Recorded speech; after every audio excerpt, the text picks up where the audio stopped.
C'est une évolution qui semble inquiéter ses propres créateurs. Anthropic, l'entreprise derrière l'intelligence artificielle Claude, vient de mettre au point un nouveau modèle d'IA qu'elle a donc choisi de ne pas rendre public en raison de sa puissance et des risques qu'il pose. Mais alors de quoi parle-t-on exactement? Que fait cette IA et quels pourraient être les risques? Salut, c'est Hugo, j'espère que vous allez bien et c'est donc le sujet à la une de ces actualités du jour, disponible sur YouTube et en podcast audio sur toutes les plateformes de podcast. Alors Anthropic, c'est une entreprise dont on parle de plus en plus, notamment depuis les dernières mises à jour de son IA Claude, que beaucoup considèrent comme étant beaucoup plus performante que ChatGPT. Mais ce qui nous intéresse aujourd'hui, c'est le lancement de leur dernier modèle d'IA qui est appelé Mythos. Selon les premiers tests, ce nouveau modèle pourrait, s'il était détourné, devenir particulièrement puissant et présenter des risques d'usage malveillant, notamment dans le domaine de la cybersécurité. Mythos serait en fait en capacité de repérer et de déceler des failles informatiques dans la sécurité des programmes.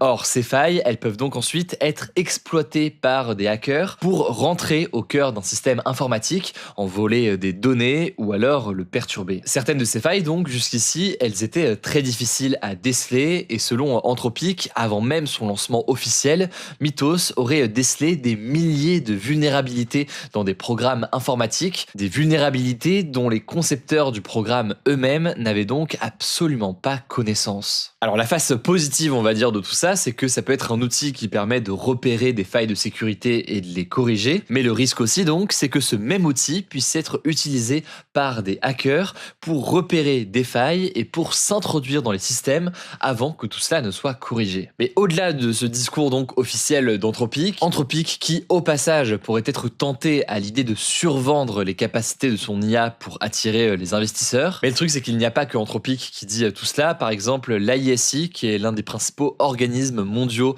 de sécurité en matière d'IA, qui est encadré par le Royaume-Uni. L'ISI a pu donc analyser Mythos et selon lui, il représente une avancée majeure en termes de menaces pour la cybersécurité. Bref, face à ce risque-là, Anthropic a décidé de ne pas donner l'IA comme ça facilement à tout le monde. A priori, elle est rendue publique seulement à quelques dizaines de partenaires à qui l'entreprise a accepté de donner accès. Parmi eux, on retrouve la fondation Linux, puisque le système d'exploitation Linux semblait représenter visiblement certaines failles, mais on retrouve aussi Amazon, Apple, Google, Microsoft, Nvidia ou encore la banque privée JP Morgan. L'objectif affiché ici par Anthropic, c'est d'aider ces entreprises à repérer et à corriger leurs failles de sécurité, mais ça soulève évidemment un vrai problème, en tout cas une vraie question. Il s'agit là quasiment exclusivement d'entreprises états-uniennes qui sont quasiment toutes privées. Le risque donc, c'est qu'il y ait un outil extrêmement puissant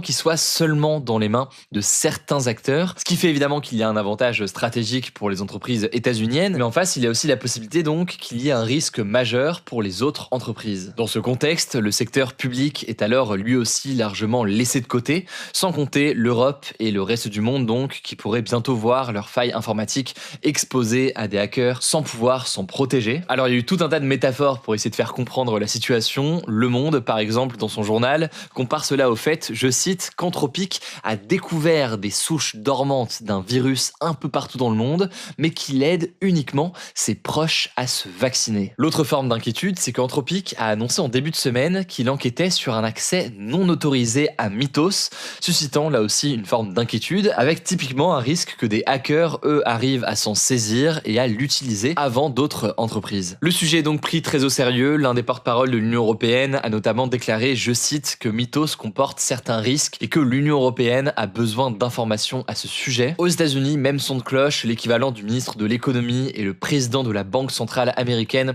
ont convoqué en catastrophe de nombreux représentants de Wall Street, donc de la bourse états-unienne, pour évaluer l'ampleur du risque et vérifier l'exposition de chaque établissement. En effet, ça présente donc des risques potentiels sur tout le système financier. Et à noter que tout ça, ça se passe quand même dans un contexte qui est assez particulier. En effet, on en avait parlé il y a quelques mois, mais le PDG d'Anthropic avait fixé certaines lignes rouges concernant l'utilisation de son IA Claude par le gouvernement des États-Unis. Il avait notamment interdit l'utilisation de l'IA dans certains domaines, notamment la surveillance de masse ou encore les armes létales autonomes. Tout cela n'avait vraiment pas plu à l'administration de Trump qui, suite à cela, avait classé Anthropic comme un risque pour la sécurité nationale, dissuadant donc les administrations états-uniennes d'utiliser Anthropic. Mais de l'autre côté, on peut noter noter que certains médias, par exemple Axios ou encore TechCrunch, ont montré que la NSA, donc l'agence de la sécurité américaine, contourne ces règles et utilise déjà largement Mythos de Claude. Cela dit, il semblerait que depuis quelques jours, il y ait une forme d'apaisement et de discussion entre Anthropic et donc entre Claude et l'administration Trump. On pourra donc en reparler et voir comment évoluent les négociations. En tout cas, évidemment, toutes ces nouveautés, elles ont remis sur la table de nombreux débats qui existent depuis longtemps sur la question notamment de la cybersécurité, mais aussi sur le fait de mettre en place des mesures plus restrictives dans le domaine de l'IA, avec par exemple un encadrement légal. C'est ce que porte par exemple Yoshua Bengio, qui a remporté l'équivalent du prix Nobel en informatique en 2018, le prix Turing, et qui affirme qu'il faut davantage de contrôle. J'avais eu l'occasion de l'interviewer très longuement sur la chaîne il y a quelques mois. On avait parlé justement de tous ces risques-là et de tous ces sujets-là. Le podcast est disponible directement sur notre chaîne YouTube dédiée au grand format et aussi en podcast. Je vous mets du coup tous les liens en description. J'espère en tout cas que ces sujets vous intéressent. On essaie de diversifier un petit peu les sujets. Je vous laisse avec Léa pour le reste de l'actualité importante du jour et je reviens juste après. Merci Hugo et bonjour à tous. On commence avec cette actu.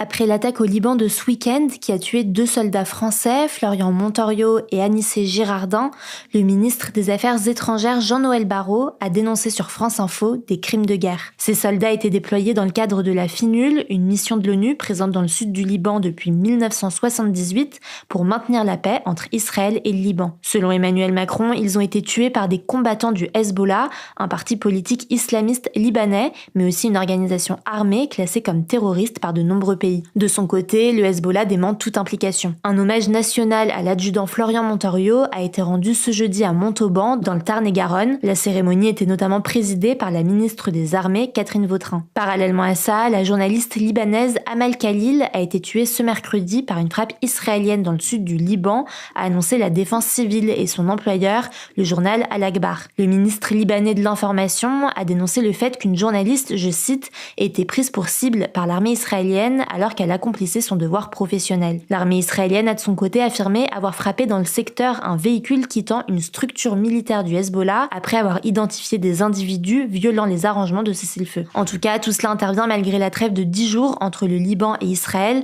entrée en vigueur le 17 avril. De nouveaux pourparlers ont été organisés ce jeudi, dans l'objectif notamment d'allonger ce cessez-le-feu. Deuxième actu, un prêt de 90 milliards d'euros à l'Ukraine a été définitivement validé ce jeudi par l'Union européenne. En fait, jusqu'ici, la Hongrie bloquait le dispositif depuis plusieurs mois, conditionnant son accord final à la reprise des livraisons de pétrole russe via l'oléoduc Druzhba, qui traverse l'Ukraine et qui a été endommagé lors de frappes russes en janvier. L'Ukraine l'a finalement remis en service mercredi et le président ukrainien Volodymyr Zelensky a assuré que le transit du pétrole russe vers la Hongrie et la Slovaquie avait pu reprendre. L'Union européenne prévoit donc un versement de 45 milliards d'euros en 2026, puis le même montant en 2027. Pour Volodymyr Zelensky, ce déblocage envoie un bon signal. À noter que sur les 90 milliards d'euros, 30 serviront à soutenir l'économie ukrainienne et 60 au renforcement militaire. Il s'agit d'un prêt que l'Ukraine devra rembourser, potentiellement grâce à des indemnités de guerre que la Russie pourrait être amenée à lui verser, selon le Parlement européen. Troisième actu, les plateformes de livraison de repas à domicile Deliveroo et Uber Eats font l'objet d'une plainte inédite en France pour traite d'êtres humains à l'égard de leurs livreurs. 4 associations d'aide aux livreurs ont déposé cette plainte mercredi, dénonçant un modèle économique basé selon elles sur l'exploitation d'une main-d'œuvre très précaire, en grande partie immigrée, dans des conditions de travail indignes pour des revenus de survie. Une enquête de Médecins du Monde réalisée en 2025 auprès de 1000 livreurs indiquait que 98% sont nés à l'étranger, 64% sont sans titre de séjour et qu'ils travaillent en moyenne 63 heures par semaine pour environ 1480 € bruts mensuels. De leur côté, les deux plateformes contestent les accusations et estiment que la plainte est sans fondement. Quatrième actu, le réchauffement climatique impacte de plus en plus la santé des Européens, selon une nouvelle étude publiée dans la revue médicale The Lancet, réalisée par 65 chercheurs issus de 46 institutions universitaires et de l'ONU. Selon l'étude, les alertes de chaleur extrême ont triplé en 35 ans. Entre 1991 et 2000, il y avait en moyenne une alerte par an, alors qu'entre 2015 et 2024, on en recense en moyenne moyenne 4 par an. Conséquence, il y a de plus en plus de jours où le risque de mortalité lié à la chaleur est élevé. Pour vous donner une idée, en 2024, la chaleur a provoqué la mort de 62 000 personnes en Europe, selon une étude publiée dans Nature Medicine. Selon l'étude de The Lancet, les ménages à faible revenu sont près de 11 fois plus susceptibles de connaître une insécurité alimentaire liée aux vagues de chaleur et à la sécheresse que les ménages à revenus moyens. Le réchauffement favorise également la diffusion de maladies infectieuses comme celles transmises par le moustique tigre, donc la dengue et le virus Zika par exemple. 5e actu, la Turquie a adopté ce mercredi une loi qui a pour but d'interdire les réseaux sociaux aux moins de 15 ans. La loi devrait entrer en vigueur dans 6 mois. À partir de là, les moins de 15 ans ne pourront donc plus s'inscrire sur les réseaux sociaux et les plateformes seront tenues de mettre en place des systèmes de vérification de l'âge. Toujours selon la loi, les parents devraient aussi disposer d'outils pour contrôler le temps passé par leurs enfants devant les écrans et les dépenses effectuées en ligne. Alors on en a beaucoup parlé, de plus en plus de pays souhaitent interdire l'accès des réseaux sociaux aux mineurs, comme c'est le cas en Australie par exemple. Mais dans les faits, ces restrictions sont facilement contournables et de nombreux organismes appellent surtout à plus de prévention, notamment sur les effets sur la santé mentale ou encore le cyberharcèlement. En France, le gouvernement cherche aussi à faire passer une loi interdisant l'accès aux réseaux sociaux aux mineurs de moins de 15 ans. Et on termine avec cette actu. Au Royaume-Uni, une loi interdisant la vente de tabac à toute personne née après 2008